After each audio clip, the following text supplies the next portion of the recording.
32 diz assim: E que vos parece? Um homem tinha 2 filhos. Chegando-se ao primeiro, disse: Filho, vai hoje trabalhar na vinha?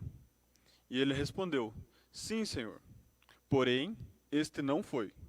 Dirigindo-se ao segundo filho, ao menor, disse-lhe a mesma coisa. Mas este lhe respondeu: Não quero. Mas depois, arrependido foi. 31, que é o que a gente vai observar, né? Diz assim: Qual dos dois fez a vontade do Pai? E lhe responderam: O segundo.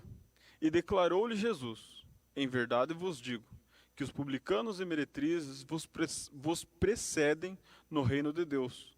Porque João veio a vós outros no caminho da justiça, e não acreditastes nele, ao passo que publicanos e meretrizes creram. Vós, porém, mesmo sendo isto, vendo isto, não vos arrependestes, afinal, para acreditardes nele. Então a gente vai observar o 31, onde Jesus, nessa narrativa,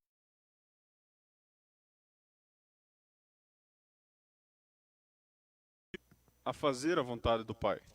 A fazer a vontade do Pai. A gente deve sempre entender que Jesus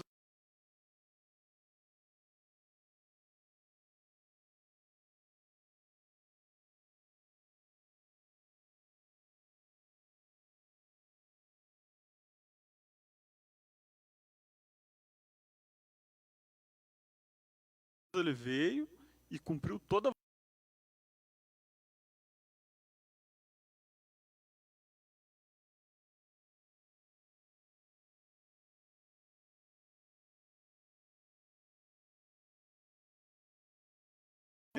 Qual a importância da vida? Mesmo se eu não entendê-la,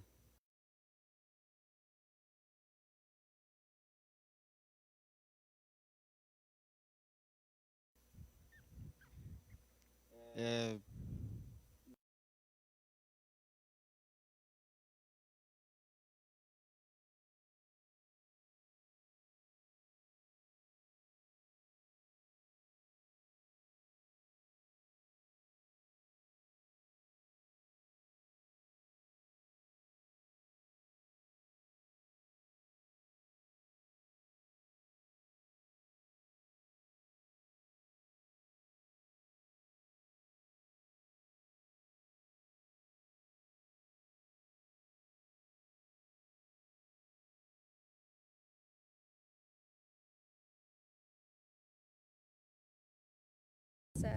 É aquilo que você quer alcançar, suas metas, você planeja, você organiza a sua vida de uma maneira, eu quero alcançar isso, né? Ou até mesmo quando é criança, né? Eu quero ser isso, alcançar aquela profissão, alcançar isso.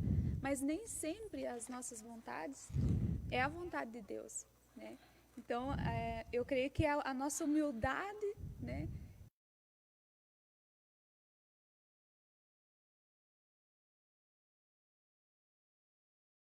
Que tem que estar totalmente, tipo, saber, ser humilde o suficiente de saber que não, a vontade dele é o melhor para mim, é boa, ela é perfeita, ela é agradável, então vai ser realmente o melhor para mim, né? eu acho que também falar né, é que muitas vezes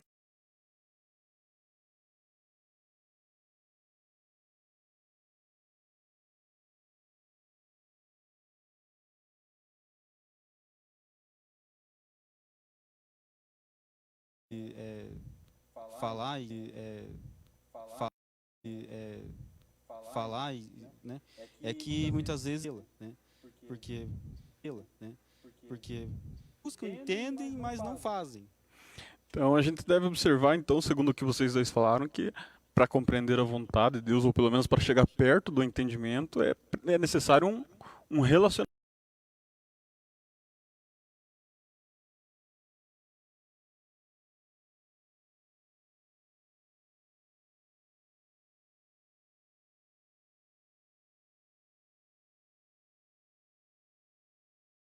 pessoal para descobrir o propósito, o pessoal conhecer, né?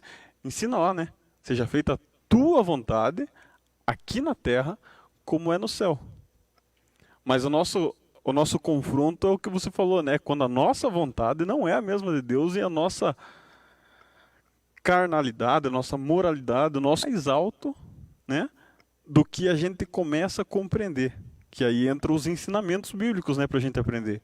Porque Gálatas diz, né? Que é pra gente ter aquele processo de ensino e chegar ao domínio próprio a ponto de dominar a si mesmo. Que é o que Jesus ensina, né? Porque quando a gente já vai passar por esses textos que eu vou citar, ele estava indo para, vamos dizer assim, para sua morte, né? Porque ele estava anunciando que ele seria entregue nas mãos dos homens, né?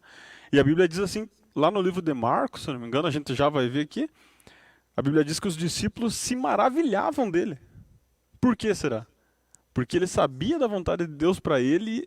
Ele sabia que a vontade de Deus naquele momento era que ele fosse entregue, né? Que ele fosse morto, fosse judiado, fosse pisado. Lá em Apocalipse diz que ele é o Cordeiro, que foi oferecido como oferta desde a fundação do mundo. E como você também falou no início, né? Jesus sabia que ele iria sofrer, que ele iria ser maltratado, e falou agora. Então, assim, eu acho que, no meu entendimento, mais uma questão do que por que Jesus foi perfeito, varão perfeito.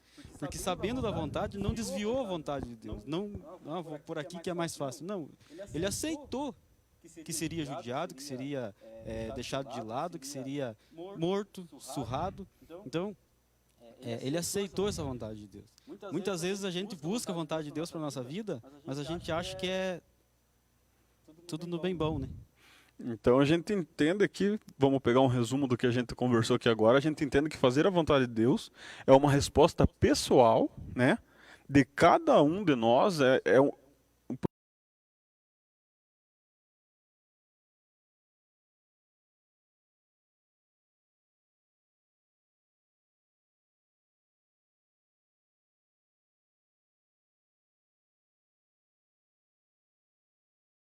processo onde o indivíduo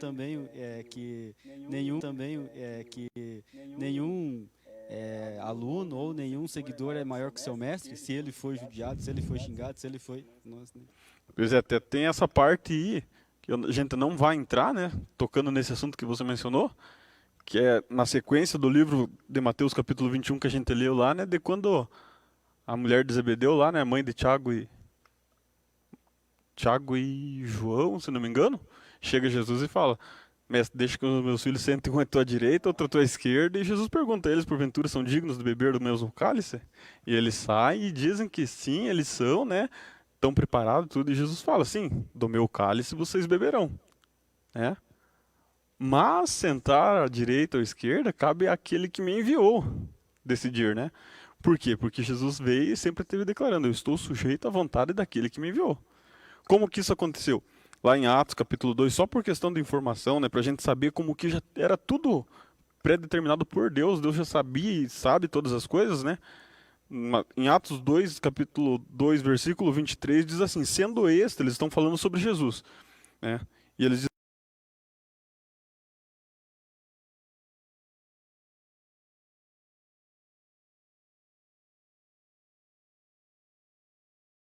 digno e presciência de Deus,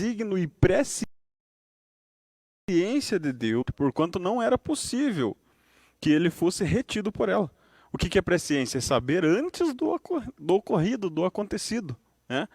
Apresentando que quem é esse Deus que a gente deveria estar sujeito à vontade dele, né? Em todas as circunstâncias, buscando a ele, né? Pegar assim aqueles exemplos de Davi, por exemplo, eu vou buscar aqueles que saquearam a cidade, e se eu for, eu vou alcançar? Porque se eu creio tanto assim, eu devo entender que Deus ele vai me responder não só na hora que eu preciso, mas ele sempre está querendo ter um relacionamento. Tanto é que Jesus, na hora que ele vai falar sobre os mandamentos, ele fala, né? Amarás ao teu Deus, ele faz dois de todos aqueles, ele faz dois, amarás o teu Deus com toda a tua força, com todo o teu entendimento, e o teu próximo como a ti mesmo.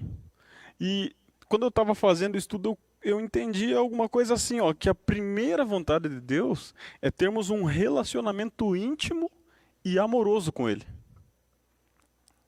É eu não deixar minha amizade com você atrapalhar o meu relacionamento com Deus, e eu não deixar o meu relacionamento com a Lorena de esposo e esposa atrapalhar o meu relacionamento com Deus. Como que a gente entende isso? Aí eu coloquei assim, ó, para vocês pensarem junto comigo e me corrigirem se eu estiver errado ou acrescentarem se eu estiver certo. Eu coloquei assim: todos somos chamados, mas a resposta de cada um não está fixada em nenhum lugar. Porque a Bíblia nos diz o que fazer, mas não diz aqui que nós estamos fazendo isso ou não.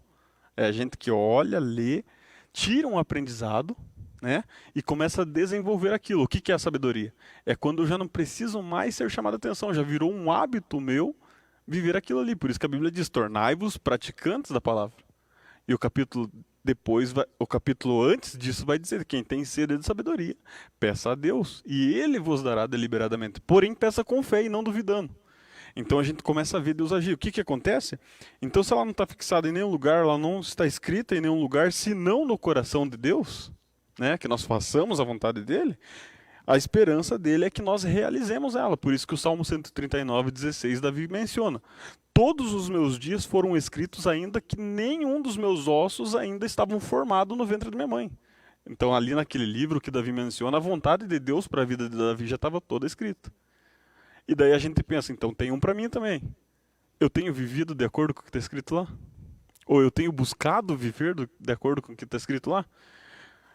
Segundo isso, eu entendi assim: para isso é importante compreendermos o que é o relacionamento com Deus e o que é o relacionamento com o nosso próximo. Porque é onde se baseiam os mandamentos, né? É onde se baseiam as ordenanças. Daí eu coloquei assim: como entender o relacionamento?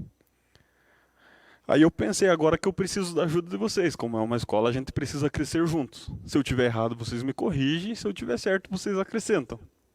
Eu coloquei assim: se o teu relacionamento com Deus te afastar do teu próximo, não é relacionamento, é idolatria. Porque aí o teu próximo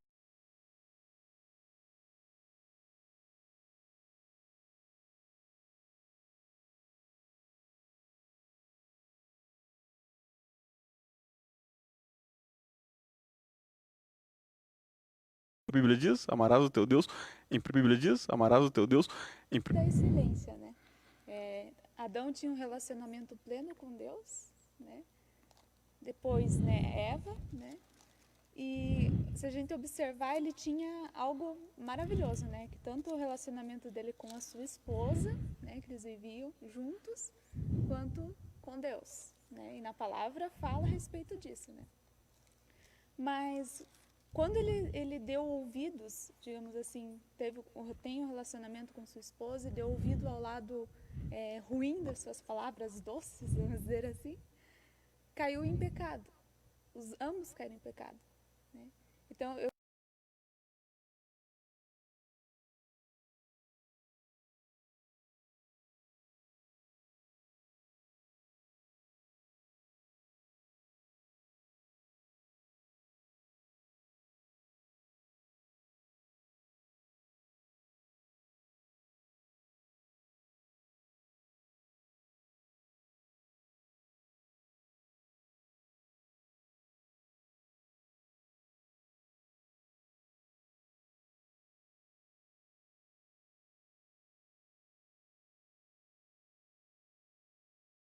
mais você pecar, mais afastado de Deus você fica, mais afastado da vontade de Deus. A vontade de Deus era que Adão e Eva tivessem uma família lá no Éden e ele continuasse cumprindo e tendo um relacionamento e tendo intimidade com Deus. Mas a partir do momento em que ele foi seduzido pelas palavras, né, digamos que ele colocou o amor dele acima pela sua esposa, né, ele foi intencionado aquilo, houve entre os dois, né, ambos, o pecado, né? Foi o que afastou de Deus, que afastou da vontade. Então, eu creio isso, né? Um ponto, assim, um ponto principal é isso. A nossa guerra, muitas vezes, lá fora, é a gente conseguir ter realmente o domínio próprio de não entrar naquelas conversas maliciosas, naqueles comentários, naquele falar mal do teu próximo, naquele julgar o teu próximo, medir ele, como diz na palavra que tanto fala, né? A Bíblia inteira fala sobre isso, né? Eu creio que é muito isso, né? Quanto mais você entra naquele mundanismo, vamos por assim, mais longe de Deus, mais contaminado com o pecado você fica e mais difícil vai ser de você se atentar em ouvir a voz dele. E você conseguir, em momentos assim de conversas, escutar calma, não fale assim, né? Não diga dessa maneira. Você conseguir ouvir o Espírito Santo, estar atento, você não vai conseguir. Porque você vai estar tão contaminado de pecado que as palavras do Espírito Santo não vão chegar à sua mente, ao seu coração, né? É como se você falasse, cala, Espírito Santo, que agora eu quero fazer a minha vontade, e daí não a vontade de Deus. Eu creio um pouco nisso. Então, se o teu relacionamento com o teu próximo te afasta de Deus, seria como idolatria, porque tomou o lugar de Deus na tua vida, né? Fez você afastar dele.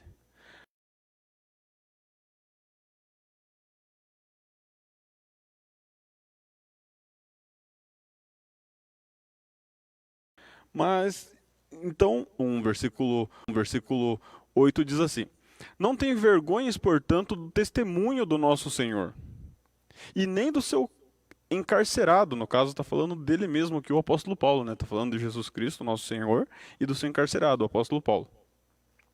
Que sou eu, que, pelo contrário, participa comigo dos sofrimentos, a favor do Evangelho, segundo este poder de Deus. Por que poder de Deus relativo com o Evangelho? Por causa do livro de Mateus, lá, capítulo 22, versículo 29, onde Jesus chega e chama a atenção do povo. Errais, não conhecendo as Escrituras e nem o poder de Deus. Que daí a gente pergunta, como é que eu vou fazer a vontade de Deus? Como que eu vou conseguir esse tal domínio próprio que eles falaram? Como que eu vou seguir o que está escrito se eu não consigo um momento de levantar para orar cedo? Eu até tento, eu até faço aquele propósito no meu coração, mas a hora que amanhece o dia, a hora que eu vi, já fui no banheiro, já tomei café, já fui trabalhar, deu meio-dia, eu lembrei, nossa, falei que ia orar hoje cedo. Como que acontece? Acontece da gente conhecer o poder de Deus, deixar esse Deus agir em nossa vida, e daí acontece o versículo 9, porque daí vai falar sobre quem Ele é. Ele é quem nos salvou e nos chamou com santa vocação, não segundo as nossas obras. Então não tem a ver com o que a gente faz, tem a ver com o que a gente vai fazer. Porque a Bíblia diz que Jesus ele veio, nos reconciliou consigo mesmo, lá em Efésios capítulo 2, né? Nos reconciliou consigo mesmo quando não merecíamos tal amor. O que acontece? Então, conforme a nossa própria determinação e graça que nos foi dada em Jesus Cristo antes dos tempos eternos. Basta a gente ler aqui e a gente começa a associar o porquê que Davi escreveu aquilo. E o porquê que Davi no Salmo 119, versículo 11 diz: Pois bem, a tua lei então eu pegarei e guardarei no meu coração para não pecar contra ti. Então a gente começa a aprender que é meditando na palavra, que eu não vou deixar o meu próximo me afastar do meu Deus. Logo eu entendo também então que se o teu relacionamento com Deus te afastar do teu próximo, então não é um relacionamento com Deus, é com você mesmo. É aquele pensamento de que eu não posso isso, eu não posso aquilo, eu não posso aquele outro. Quando Davi dizia, né, suportei tudo, vivi no meio deles, por amor de ti, para que aqueles que esperam em ti não sejam envergonhados, né? E aí que a gente entra no Salmo 69, ali no versículo 5, versículo 6 ali, e encontra essas palavras. Então a gente aprende que o relacionamento com Deus precisa ser compreendido para que a vontade de Deus chegue-se à nossa vida. E a plenitude desse poder do Evangelho, a palavra vivendo em nós e nós vivendo a palavra que foi implantada em nós, começa a acontecer no dia a dia. E o que você me diz, Alessandro? Então, se o teu relacionamento com Deus te afasta do teu próximo, então não é com Deus, é contigo mesmo. Você já viu alguma coisa assim por aí? Já vi sim, já vi pessoas que ao achar que são mais santas e mais preparadas, né, se afastam, se isolam e não querem contato, e evitam contato, não conversam. Então, são pessoas que, tudo bem, na vida a gente tem tudo, é uma questão de escolha, né?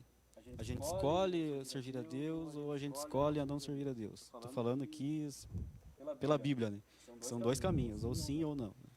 Então, assim, a gente escolhe muita coisa. Mas Jesus mesmo diz que a gente tem que ser luz, né?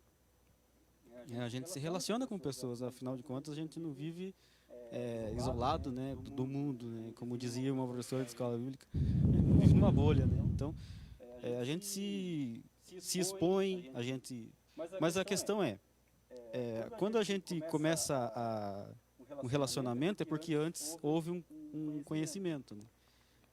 Quando eu chego ao ponto de me relacionar, é porque antes eu conheci. Quando eu estou me relacionando, uma das principais coisas que eu tenho que ter é entender o que o meu próximo precisa ou que está passando, né? Então, muitas vezes, assim, que nem você falou, a pessoa que prefere mais Deus do que o próximo, né? Não foi com essas palavras, mas... Então, assim, a gente tem que entender, porque Jesus se fez homem, veio até aqui à Terra, andou aqui na Terra e entendeu o ser humano, né? Ele entendeu. Lá no dilúvio, Deus podia destruir todo mundo. Não sobrava mais nada. E ele começaria tudo de novo. Mas não, ele deixou. Então, Jesus veio e entendeu a nós, né? Então, a oração do Pai Nosso diz: perdoa os meus pecados, as minhas ofensas, assim como eu perdoo aos devedores, a quem nos tem ofendido. Então, assim, eu não posso querer ser mais santo ou mais importante do que o meu próximo, né? Afinal de contas, quando eu faço a vontade de Deus e o Espírito Santo habita em mim, eu me aproximo mais do próximo ainda. Afinal de contas, vamos juntos morar no céu, né? Então, não há por que esse isolamento. Eu acredito que é um caminho, o que nem você sempre fala, né? É o querer o certo, mas fazendo o errado. Querer o certo do jeito errado não dá, né? Então, o resumo de tudo, a gente entende que se a gente ama o nosso próximo mais do que a nós mesmos, não é amor, é escravidão. Porque a gente passou a servir novamente uma pessoa, quando lá em João, capítulo 8, versículo 36, diz que se o Filho, Jesus Cristo, nos libertar, verdadeiramente seremos livres. E lá em João, capítulo 15, ele diz: não vos chamo mais de servo, mas de amigos, porque o servo não sabe o que o seu Senhor faz. Aí a gente retorna lá em Mateus, capítulo 21, versículo 31. E Jesus pergunta sempre para nós: qual deles tem feito a vontade do Pai? Se nós se colocarmos ali, nós temos feito a vontade do Pai? No lugar dos dois filhos, né? Acredito que eu... Na maioria das vezes. Na maioria das vezes falo: não vou. Estou sendo sincero. Entendeu? Então a gente começa a compreender os textos na medida que a gente vai trabalhando eles. Que a gente vai deixando Deus agir e trazendo outros textos. Que nem tem acontecido quando a gente está conversando, que você sempre tem falado, né? Me lembrei desse outro texto aqui, me lembrei disso daqui. Por quê? Porque João, capítulo 14, versículo 26, Jesus diz: o Espírito Santo, o Consolador, vos ensinará e vos fará lembrar de todas as coisas. Para ele te ensinar, você tem que ler. E depois, para ele te lembrar, você tem que ter conhecido o texto. Porque é impossível você lembrar de algo que está escrito se você nunca leu, se você nunca aprendeu, né? Aí como que fica então? A minha pergunta seria assim: como você reage à vontade do Pai quando ela não tem relação com a sua? Aí é difícil. Quando a gente faz aquela oração, seja feita a tua vontade, mas torcendo para que seja a nossa no lugar. A gente faz, daí a gente começa a imaginar, e eu lembrei de Gideão, né? A gente até coloca o novelho de lã lá fora: se amanhecer molhado e em volta seco, daí eu vou. Não, agora se amanhecer ele seco e em volta molhado. Então a gente às vezes foge, né? Que olhar a vida do modo que eu olho não é a mesma do modo que vocês olham. E às vezes, quando a pessoa recebe a vontade de Deus e ela está olhando de uma maneira, ela não vai acreditar que de maneira diferente vai funcionar. A não ser que ela receba aquilo espiritualmente e depois trabalhe no seu coração, no seu entendimento, e ali vá trabalhando para que ela consiga aceitar primeiro, que é para ela, e para daí fazer. Exatamente. Esse ponto de aceitar é que causa a transformação, né? Como que acontece? O que você falou aí é a gente se enquadrar aqui em Romanos 12, 2, né? Que a palavra nos diz lá: e não vos conformeis com este século, mas transformai-vos pela renovação da vossa mente. Porque primeiro a gente tem que mudar a nossa mentalidade, o nosso jeito de pensar, para que aquilo se torne prática no jeito de viver, para que se torne hábito na vivência do dia a dia. Aí não é apenas mais que eu estou vivendo desse jeito, agora eu estou vivendo para Deus. Aí sim eu tenho minha vida separada para a glória de Deus, como diz Efésios capítulo 2, onde eu descubro a minha vocação e descubro o propósito de Deus para a minha vida, né? Que Deus me fez, tirou do coração dele, me colocou aqui, me deu o fôlego de vida, me deu o seu Espírito Santo e veio morar dentro de mim. Inverteu o papel, para que eu seja louvor para a sua glória. Que é o caso da luz, né? Que você seja a luz no mundo, que Jesus diz em Mateus 5,16. Que nós sejamos, né? Não vou colocar você, vou colocar nós, porque eu também tenho que estar dentro desse contexto. Eu preciso todo dia acordar e saber assim, não, Deus habita em mim e a esperança é que eu seja para louvor da sua glória. Para que aqueles que ainda não o conhecem, pelo meu testemunho, venham saber quem é o Deus que eu sirvo. E eu sendo luz no mundo, quem me ver lá fora vai glorificar a Deus. Aí eu estou tendo uma vida para Deus. Eu estou tendo uma vida direcionada por Ele, para Ele e dele. Porque são todas as coisas são dele. Eu até escutei um rapaz falando uma coisa interessante nesse sentido que você está falando, que às vezes a gente ora, né? Ah, meu Deus, abençoa o meu irmão, abençoa ele, abençoa. E às vezes o poder de abençoar está na minha mão, né? Às vezes eu só preciso entender e aceitar que eu tenho que abençoar o meu irmão. Às vezes ele está precisando de uma coisa que eu tenho, que eu posso ir lá e entregar para ele, abençoar a vida dele, né? E ao invés de eu dobrar meu joelho, Deus abençoe o irmão. Talvez eu esteja errado. Não estou abrindo mão daquilo aqui, né? Talvez eu esteja errado, mas o que você falou, a gente não chega no jovem rico, do capítulo 19 de Mateus, que a gente leu, o 21. Mas a história começa lá no 19, se a gente for ver sobre a obediência e sobre seguir a vontade de Deus, começa no 19. Quando o jovem rico procura Jesus, né? Conta para Jesus que ele viveu já todo o mandamento, ele conhece, ele já tinha passado aquele negócio do judeu lá, Mirshivá, alguma coisa assim. Não sei pronunciar a palavra, eu já confesso aqui. Então, a hora que ele conversa ali com Jesus, ele já pronuncia que ele conhece os mandamentos, ele sabe falar de trás para frente, de frente para trás, do meio para lá, do meio para cá, ele conhece o que está escrito ali. Ele sabia sobre os mandamentos. E a hora que Jesus fala para ele, vai vendo tudo que você tem, dá aos pobres e me segue. Não é ajudar o próximo, não é pensar no próximo, quem sabe ele estava falhando naquela parte. Cumpriu todos, mas esqueceu daquela parte, né? Pensar no companheiro do lado. Na hora de dizer, não, isso tudo eu faço. Ah, não, mas isso está pedindo aí, daí já é demais. Entendeu? Até o momento ali, estava na ponta da língua, amarás o teu Deus e o teu próximo como a ti mesmo. Enquanto estava falando de amar o teu Deus, ele estava ok, estava firme, não, eu estou indo. O que mais que eu preciso para ganhar a vida eterna? Na hora que Jesus conta, mas aí é com o próximo, ele que tem que fazer a parte dele, ele que faz. Virou as costas e saiu. Então, a gente vê que o contexto sobre a vontade de Deus começa no capítulo 19 já. Né? E sobre fazer essa vontade, é que a gente começa a descobrir que a vontade de Deus é muito boa.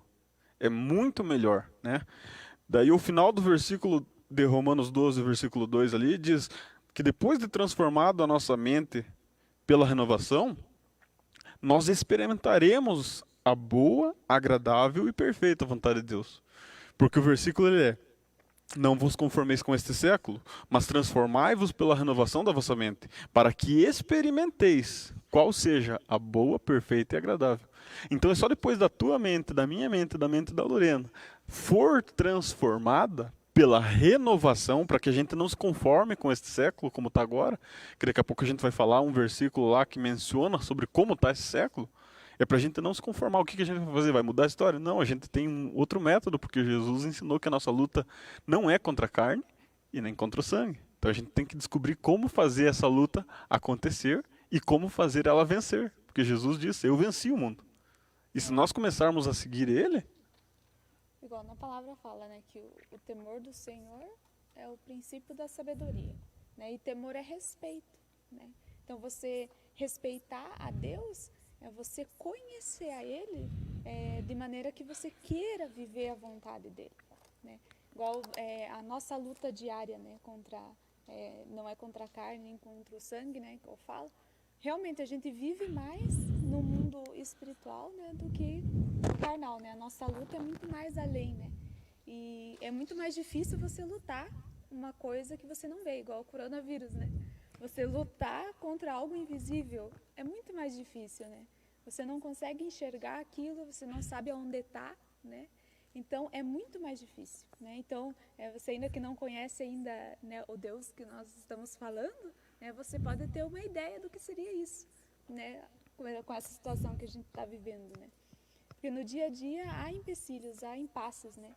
E eu creio assim, quando a gente se alimenta da palavra de Deus, você iniciar o teu dia assim, tendo temor a Deus, eu preciso ter o temor a Deus, porque por mais que a gente fale muito, né, hoje em dia no cristianismo tá assim, né, o Senhor é o nosso melhor amigo, Ele é o nosso Pai, Ele vai te agradar a tua cabecinha, vai, né, tipo, vai tudo bom, tudo maravilhoso, mas a gente esquece do Antigo Testamento, né, a A gente esquece dos momentos de ira do Senhor. Ele é o mesmo ontem, hoje e eternamente. Ele ainda se ira contra o pecado, né? Então, a gente fica muito assim, Deus vai, né, agradar minha cabecinha, não, eu pequei, ele, beleza, não sei o que, mas não é bem assim, né? A gente precisa temer a esse Deus, né? Então, muitas vezes a gente fica preso ao Novo Testamento, né? As coisas mais, quando Jesus estava aqui na Terra, os ensinamentos, mas esquece do Antigo Testamento, das repreensões que ele também dá no Novo Testamento, mas no Antigo Testamento, digamos assim, que eram mais visíveis, né? Eram bem mais visíveis. Mas, digamos, a gente se alimentar, ter esse compromisso de se alimentar da palavra de Deus, você já tem aquele momento assim, não, eu vou me reeducar, né, neste dia. Eu vou tomar o meu cuidado com aquilo que eu vou falar. Você já fica e é o meditar, né? Medita na palavra de dia e noite. Você lê a palavra, mas você não está com a Bíblia o tempo todo. Mas você leu a palavra, guardou no seu coração e durante o dia você está meditando nela. Você está pensando nela. Você está no meio de uma conversa, você já lembra da palavra e você já sabe exatamente a maneira de como você agir. Você consegue trazer aquela palavra para a tua vida, para aqueles momentos, né? Eu creio que assim é a vontade de Deus que você está realizando, né? Quando você pega realmente a palavra, o ensinamento, e o Espírito Santo te ajuda, te fortalecendo a você não se contaminar, você consegue trazer a palavra para a vida daquela pessoa, né? Eu creio assim. É interessante porque você já falou, acho que nos estudos passados aí, sobre a reação, né? Que toda ação, ela provoca uma reação. Eu acho que Deus, quando Ele nos ouve aceitar o Evangelho e aceitar Jesus Cristo como nosso único e suficiente Salvador, Ele fica, não vou dizer ansioso ou esperando, mas Ele fica olhando a nossa reação com as coisas que virão, né? Qual está sendo a reação de nós cristãos a uma afronta? Qual está sendo a nossa reação ao mundo lá fora, com quem nos envolvemos, com quem a gente conversa, né? Com quem a gente trabalha junto, né? Porque muitas vezes nós somos provocados, né? Então, assim, e qual seria a nossa reação nesses dias de hoje, né? Com essa turbulência que está por aí, com esse vírus, né, que você citou e eu lembrei agora. Então, eu acho assim que nós oramos e buscamos a Deus por uma resposta. E Deus olha para nós esperando a nossa resposta. É por causa do livre-arbítrio, né? Porque Ele colocou em nós o livre-arbítrio. Você tem aquele, digamos assim, o poder de mudar a sua história, vamos por assim, né? Ele colocou...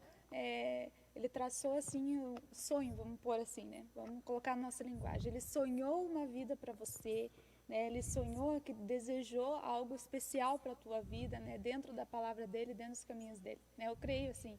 Mas você várias vezes sai da rota, né? Por causa do livre-arbítrio, né? Que é justamente você fugir da vontade de Deus e querer fazer a sua vontade. Então você se desvia da rota, daí tenta corrigir de novo, né? Vamos corrigindo a rota, né? E pede perdão e volta de novo, né? Esse que é o ponto, né? Que realmente Deus não te força a nada, né? É isso que é o que a gente tem que pensar muitas vezes, né? Que o compromisso é da gente, né?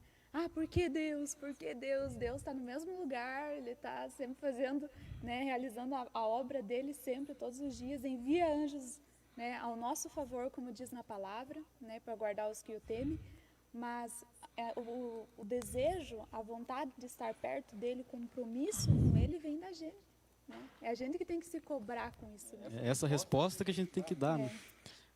Eu ia fazer uma pergunta, mas acho que pode continuar. Então segura a tua pergunta e só para mim, dentro desse contexto, para a gente entender como que acontece então. Estamos falando de fazer a vontade de Deus, né? E vocês citaram um dos nossos problemas cotidianos que estamos tendo agora, certo? E a Bíblia nos ensina como ver o poder de Deus. Como ser a luz nesse mundo, né? Porque a Bíblia diz assim, ó, pelo que Deus disse, das trevas resplandecerá a luz. Então, em um meio de pensamentos só errôneos, não é o momento da gente fazer a luz resplandecer? Não porque temos luz própria, mas porque refletimos a luz que Jesus falou, eu sou a luz do mundo. Paulo disse, sedes meus imitadores assim como eu sou de Cristo, ou seja, pegue e imite Cristo assim como eu estou imitando. O que acontece? Ele mesmo resplandeceu em nosso coração para a iluminação do nosso conhecimento a respeito da glória de Deus. Está lá em 2 Coríntios, capítulo 4, versículo 6.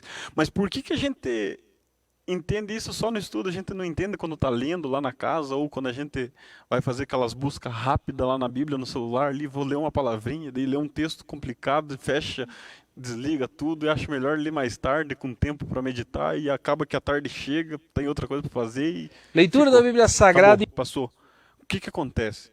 Aí entra 2 Coríntios, capítulo 4, versículo 3, onde Paulo vem dizendo assim, se o nosso evangelho ainda está encoberto, é para os que se perdem que está encoberto, nos quais o Deus, com D minúsculo, deste século, né, que Paulo chama o diabo de Deus deste século, Jesus chama o diabo de o príncipe deste mundo, né, o qual o Deus deste século cegou o entendimento dos incrédulos, para que não lhes resplandeça a luz do evangelho, da glória de Cristo, o qual é a imagem de Deus.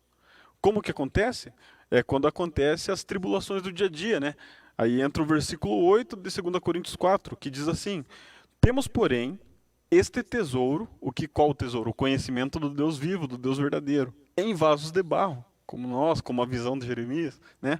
Esses vasos de barro, para que a excelência do poder seja de Deus e não de nós. Por isso que Jesus fala, errais não conhecendo as Escrituras e nem o poder de Deus, né? Porque através da Escritura eu vou conhecer o poder de Deus que vai operar em nossa vida. O que acontece quando o poder de Deus opera na nossa vida e nós começamos a ser luz e começamos a caminhar segundo a vontade de Deus? Aí entra o versículo 8. Em tudo somos atribulados, como qualquer outra pessoa. Quando acontece porém, as tribulações do dia, não angustiados. Em tudo somos perplexos, como qualquer outra pessoa, porém não desanimados. Versículo 9. Em tudo somos muitas vezes perseguidos, porém não desamparados, porque temos o nosso Consolador. Porém, muitas vezes somos abatidos, mas nunca seremos destruídos, porque tivemos uma promessa. Jesus falou, eu vim para que tenham vida e a vivam essa vida com abundância. Só cabe a nós. Como que acontece? Aí vem o versículo 16. Por isso não desanimamos, pelo contrário. Aí entra o que você falou. Por isso não desanimamos, pelo contrário. Mesmo que o nosso homem exterior se corrompa, contudo, o nosso homem interior tem de se renovar dia a dia. É quando você entende que errou, corre lá pedir perdão, renova o teu entendimento, começa a procurar um jeito. Não, eu tenho que encontrar uma forma de eu começar a fazer aquilo que eu falei. E aí entra o que 2 Coríntios 2,14 diz, né? As coisas espirituais, os espirituais compreendem. Os carnais não vão entender. Como que acontece? Versículo 17. Porque a nossa leve e momentânea tribulação produz para nós eterno peso de glória, acima de toda e qualquer comparação. Por quê? Porque 2 Coríntios, capítulo 3, que a gente voltar aí, vai ver o versículo 18, que vai falar que nós somos transformados de glória em glória, né? É na vontade de Deus, é no agir de Deus. Se você quiser agir sem Deus estar agindo na tua vida, você vai tentar e não vai conseguir. Mas a hora que você abre o coração, é o que está escrito lá em Apocalipse 3. Jesus fala, eis que estou à porta e bato. Se abrir, né? Então a gente precisa entender o capítulo 1 de Apocalipse, que vai falar da visão de João. Ele diz assim, que eu olhei para trás e vi alguém ao meu lado, com os pés reluzentes, a voz como de muitas águas, e dizia, eis que fui morto e hoje vivo, né? Cumprindo a promessa. E ele chama. Quando a gente está cansado de viver de certas formas, né? Ah, mas eu não consigo viver o que diz a Bíblia. Eu não consigo fazer o que a palavra diz. Eu não consigo cumprir essa vontade de Deus. E a gente começa a cansar, a gente começa a desanimar muitas vezes, né? Porque a gente passa por esse processo. Jesus ainda continua falando, vinde a mim, todos os cansados, todos os oprimidos, sobre os sobrecarregados, que eu vos aliviarei. Como que acontece? O versículo 18 de 2 Coríntios 4. Se nós que estamos estudando a palavra, estamos procurando essa vontade de Deus na nossa vida, não desanimarmos, mas antes atentando nas coisas que não se veem, mas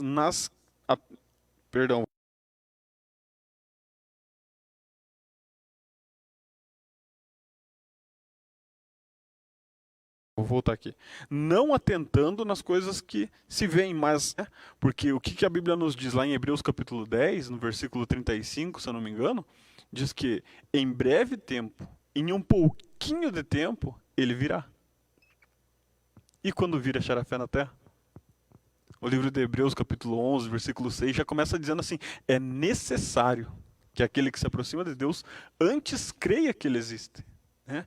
E se nós estamos buscando a vontade de Deus, a gente precisa, primeiramente, não olhar que a gente não está conseguindo, mas perceber que a gente não está conseguindo e esperar que Deus vai nos ajudar.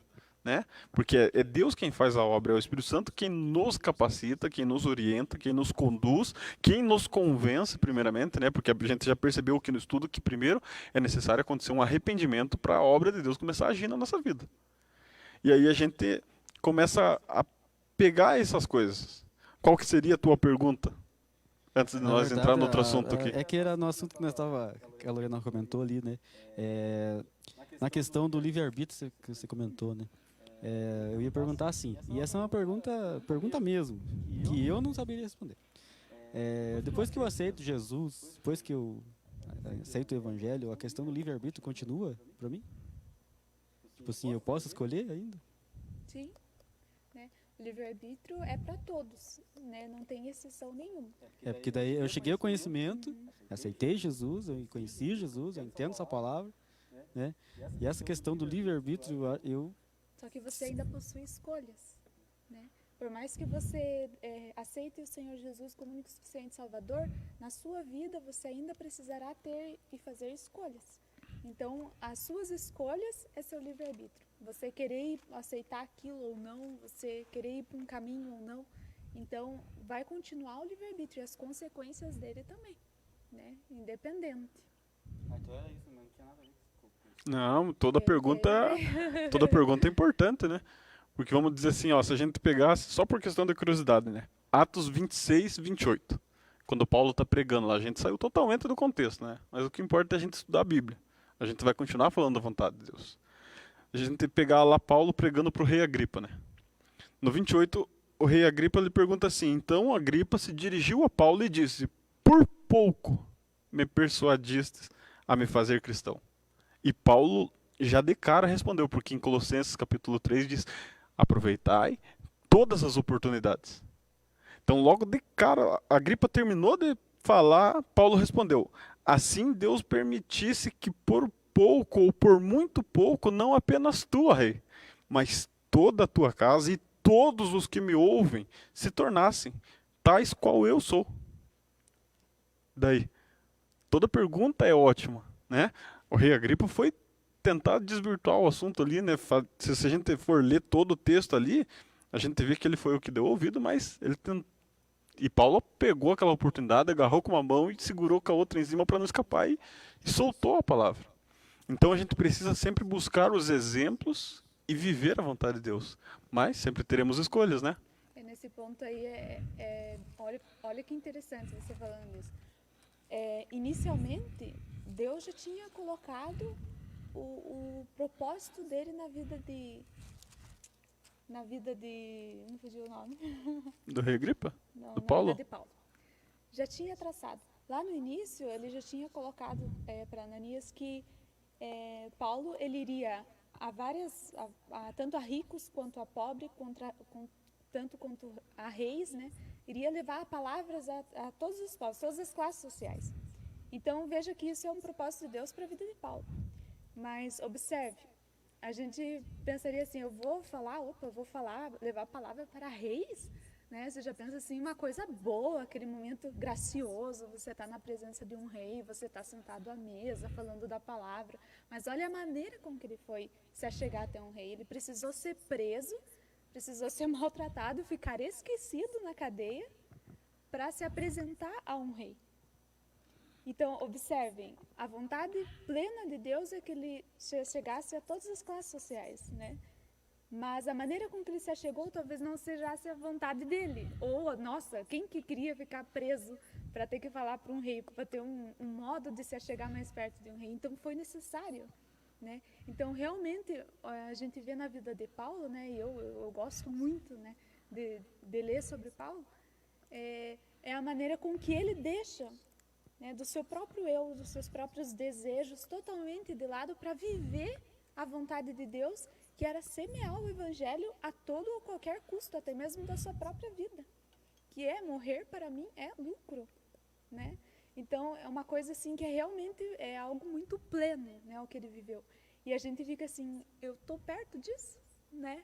Eu tô perto assim de por mais que eu tá passando num momento difícil, você pensar assim, talvez seja a vontade de Deus eu tá passando por esse momento difícil para que aquela pessoa conheça a palavra dele. Porque igual eu comentei, né, a gente vive de metas, objetivos visual, né? Eu quero ter aquele carro, eu quero ter aquela casa, eu quero ter aquele trabalho. E Deus já vê algo espiritual, né? Eu quero aquela vida, como que eu vou conquistar aquela alma, eu vou mexer aqui e ali. Então, ele já vê oportunidades, né? O Alessandro conhece o Evangelho, então eu vou pôr o Alessandro naquela empresa para sentar perto daquela pessoa que ainda não conhece o Evangelho, para ele ter a oportunidade de ouvir a minha palavra. Porque ele não vai à igreja e não conhece mais ninguém, mas o Alessandro vai ser a oportunidade, né? Então, a gente às vezes fica assim, meu Deus, eu não queria estar aqui, ou eu não queria estar vivendo assim, mas a gente consegue enxergar a vontade de Deus até mesmo nos momentos difíceis e que não esteja dentro do nosso plano traçado, né? Que é totalmente voltado a Paulo, né? Totalmente, desde o início, imagine, ainda quando ele estava lá cego, né? Foi traçado o propósito de Deus para a vida dele e foi cumprido, desde o início até o final foi cumprido. Só que de maneiras assim que a gente já fica nessa. Eu não desejaria, né, precisar ser preso para poder chegar, mas foi cumprido, né? Você falou que eu estava pensando no começo aqui, quando você começou a falar da vontade de Deus, né? Porque na Bíblia eu vejo, se não 100%, a maioria, não conheço, né? Mas a maioria do que eu tenho lido e aprendido na Bíblia, aqueles que representam o Evangelho, aqueles que vivem o Evangelho, não é fácil. Não viveram uma vida do bom e do melhor, né? Tiveram oportunidades, sim, mas eles escolheram a vontade de Deus a deles. Então, assim, Paulo mais apanhou do que, né? E ele usava a sua prisão para pregar o Evangelho. Então, assim, hoje, se nós queremos viver, porque eu creio assim, Deus escolhe as pessoas para levar o Evangelho, levantar o Evangelho, em épocas onde aquela pessoa vai servir, né? Se ele levantasse Paulo hoje, do jeito que Paulo fazia, né? Eu acho que não sei o que aconteceria se fosse nesses dias de hoje, mas ele escolheu a nós nos dias de hoje. E se ele tivesse escolhido a nós no tempo de Paulo, será que nós teríamos coragem de enfrentar uma cadeia, açoites? Leões. Porque a vontade de Deus sempre vai prevalecer, né? Que nem se a gente, tudo que vocês falaram aqui, se eu pego, eu retorno aos meus pensamentos aqui, né, acompanhando o estudo, porque Você não pode deixar fugir. que a gente pensa também, né, um pouquinho, a gente reflete em vista do que vocês estão falando. A gente retorna lá, Tiago e João, quando a mãe deles lá, a mulher de Zebedeu, chega lá e fala para Jesus, né, que um senta à direita e outro à esquerda. E ele pergunta do cálice e Jesus afirma, eles beberão do cálice. Né? Qual que era o cálice? Era o mártir. E o que aconteceu com Tiago? Foi morto a fio da espada. O que aconteceu com João? Foi colocado no latão de azeite fervente. Então, de uma forma ou de outra, a vontade vai sempre acontecer, né? A gente só precisa estar sujeito a ela, né?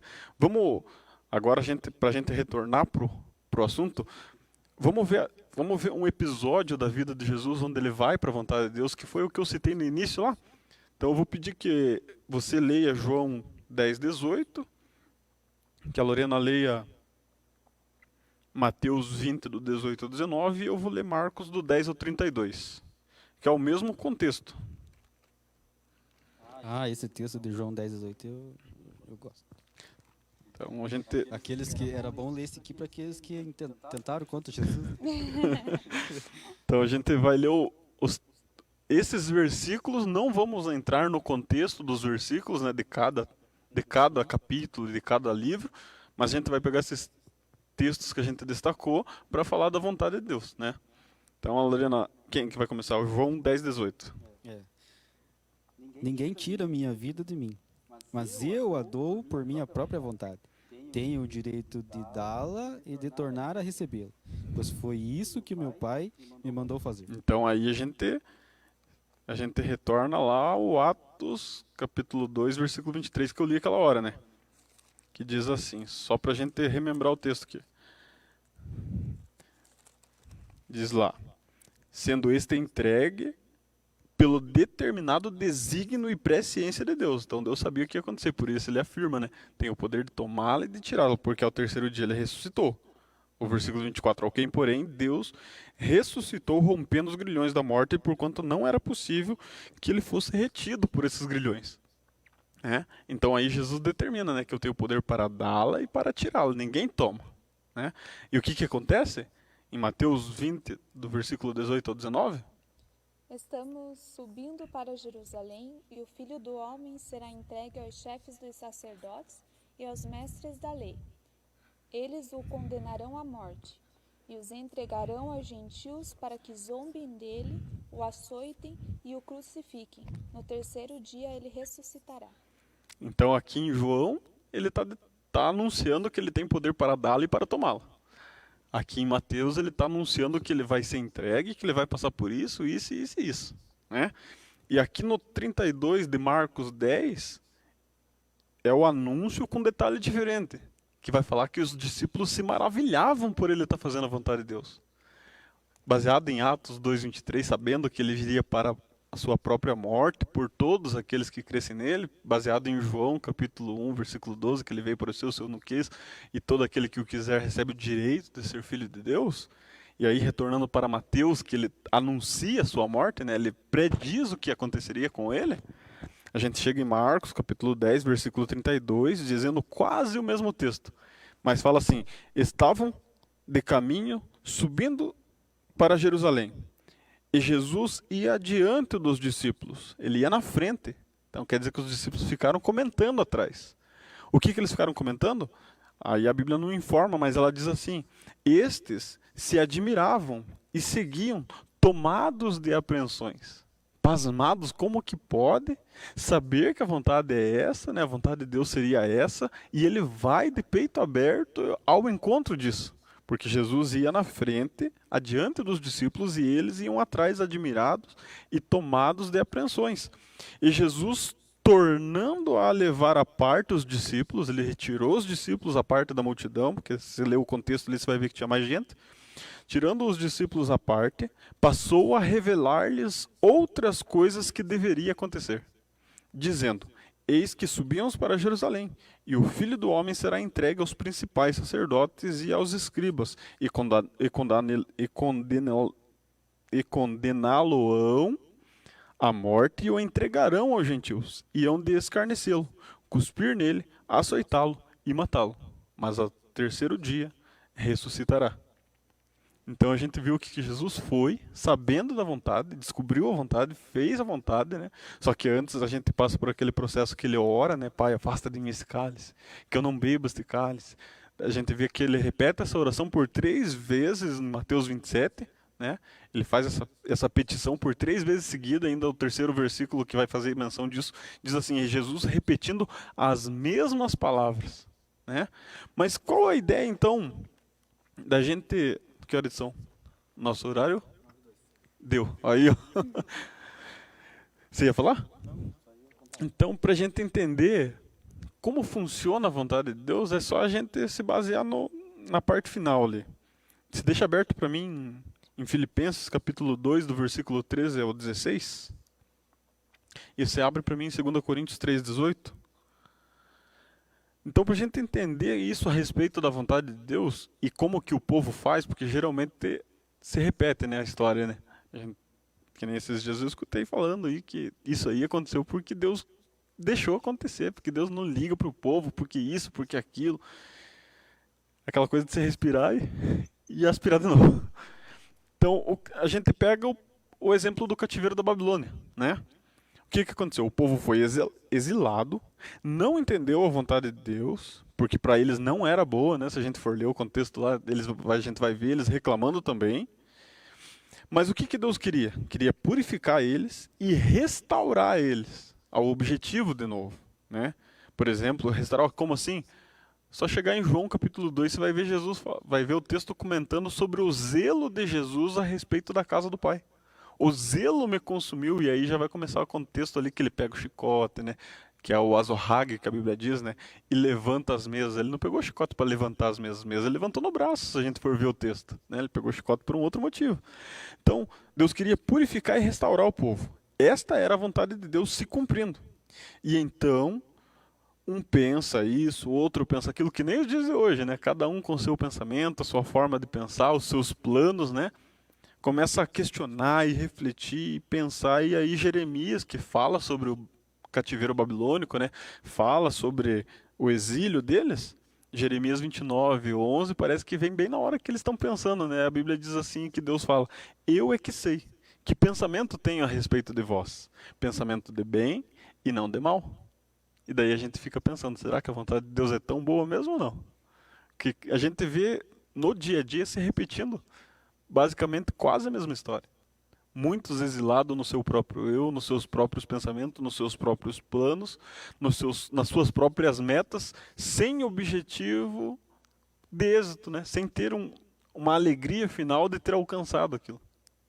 Quando Paulo dizia: corri o bom combate, alcancei a carreira da fé e não foi em vão. Né? O que acontece então? Aí a gente entra em 2 Coríntios 3:18 para a gente entender que o objetivo final de sermos transformados e vivermos a vontade de Deus é que sejamos feitos à imagem do Senhor. Você lê para nós? E todos nós que com a face descoberta contemplamos a glória do Senhor, segundo a sua imagem, estamos sendo transformados com glória cada vez maior, a qual vem do Senhor, que é o Espírito. Então nós somos transformados de glória em glória na imagem do Senhor, que é o Senhor, o Espírito. Mas por quê? Aí entra o texto aí. Pois Deus está sempre agindo em vocês para que obedeçam à vontade dele, tanto no pensamento como nas ações. Façam tudo sem queixas nem discussões, para que vocês não tenham nenhuma falha ou mancha. Sejam filhos de Deus, vivendo sem nenhuma culpa no meio de pessoas más, que não querem saber de Deus. No meio delas, vocês devem brilhar como as estrelas no céu, entregando a elas a mensagem da vida. Se agirem assim, eu terei motivo de sentir orgulho de vocês no dia de Cristo, pois isso mostrará que todo o meu esforço e todo o meu trabalho não foram inúteis. E a gente precisa falar mais alguma coisa a respeito desses textos? Não fica fácil de entender a vontade de Deus, mas fica fácil a gente parar, pensar que a gente vai ter escolhas, e esta escolha vai tirar-nos da vontade de Deus ou vai colocar-nos na vontade de Deus. É uma opção, então, pessoal, né? Individual. Então eu só preciso entender o relacionamento. Se eu entender o relacionamento, eu vou estar livre para ser o que a Bíblia diz aí? Filho de Deus. Como que eu vou ser filho de Deus? Guiado pelo Espírito de Deus, que foi o que a Lorena leu ali em 2 Coríntios 3:18. Onde Romanos, capítulo 8, versículo 14, vai dizer que só é filho de Deus aquele que é guiado pelo Espírito de Deus. Logo eu entendo então que se o meu relacionamento com Deus me afastar do meu próximo, não é com Deus, é comigo mesmo. Se o relacionamento com o próximo me afastar de Deus, não é um relacionamento com Deus, é idolatria. Agora, se o meu relacionamento com o próximo é tamanho amor, que eu amo mais o meu próximo do que a mim mesmo, não é amor, é escravidão. Então eu preciso entender o contexto do amor e do relacionamento para ter intimidade com Deus e viver como Jesus. Pai, eu sei que sempre me ouves. Então a fé sempre estava na frente da razão e na frente das palavras. E a vontade de Deus acontecia, porque a Bíblia sempre vai destacar que Jesus era cheio do Espírito Santo. Né? Então a gente entende que para compreender a vontade de Deus, é preciso ser guiado pelo Espírito Santo. Deixar Ele agir. Deixar Deus trabalhar em nós e habitar em nós. Né? Levantar todo dia sabendo que eu sou templo do Espírito Santo e eu não posso deixar que aqueles que esperam em Deus sejam envergonhados por minha causa, que é o que Davi fala no Salmo 69, versículo 6. Né? Então, a gente não consegue entender qual é a vontade de Deus. A gente precisa fazer a escolha que vai nos deixar na vontade ou vai nos afastar. É interessante que Deus ele é tão perfeito, né? E é meio estranho a gente dizer isso, porque Deus é perfeito, Ele é eterno. Né? Então, assim, Ele pensou tanto em tudo que Ele age na tua vida da maneira como você reage às coisas, né? Então, assim, se eu entender que a vontade de Deus é a mesma para todos, daí não tem sentido o que Paulo disse, que nós somos o corpo de Cristo, né? Cada um tem um membro. Cada um tem uma função. Cada no um é um corpo de membro. Cristo. Então, assim, é tão interessante isso, porque Deus age em você para que você seja o espelho dele de uma maneira diferente da Lorena, da minha, né, das outras pessoas. Então, assim, se eu não faço como você faz a vontade de Deus, não é que eu esteja longe, né? Mas é que muitas vezes Deus tem em mim algum jeito de trabalhar na vida, né, de outras pessoas ou na minha vida mesmo, né, que é só comigo. E aí vem a questão do relacionamento, né? A gente começa a entender essas questões, essas coisas, e não passa a desistir no caminho porque eu não faço da maneira que o outro faz. A gente precisa então estar alicerçado na palavra. É assim que vai acontecer, né? Então, ou deu para entender ou não deu para entender nada, né? Então aqui a gente... Se eu não comentei coisa errada, aqui que deu para entender. Não, todo comentário é válido, é oportuno e é bom, né? Eu gosto de fazer essas brincadeiras, né? Porque às vezes, né? Então a gente encerra aí mais uma aula, né, da Escola de Sabedoria. E eu vou pedir hoje para a Lorena fazer a oração de encerramento, né? Já se preparando. Aí eu já fico nervoso porque talvez seja eu a próxima. Ai, meu Deus. Então vamos lá. Senhor, meu Deus e meu Pai, nós te agradecemos por estarmos todos reunidos em um só amor e um só espírito para ouvir a sua voz, ouvir a sua palavra. E eu peço, Senhor, que esta palavra esteja alicerciada em nossos corações. Que possamos estar atentos, Senhor Jesus, a cumprir a Tua vontade, cumprir o Teu querer em nossas vidas. Possamos realmente, Senhor, em onde quer que formos, onde quer que pisarmos, estar carregando o Teu Evangelho, de maneira que as pessoas desejem estar mais perto de Ti e a lhe servir. Eu te agradeço por esse momento de estudo e peço que o Senhor nos capacite cada vez mais a estar trazendo a Tua palavra aos Teus filhos. É o que eu te peço, desde já agradeço em nome de Jesus. Amém. Amém. Boa noite, irmãos. Paz seja convosco.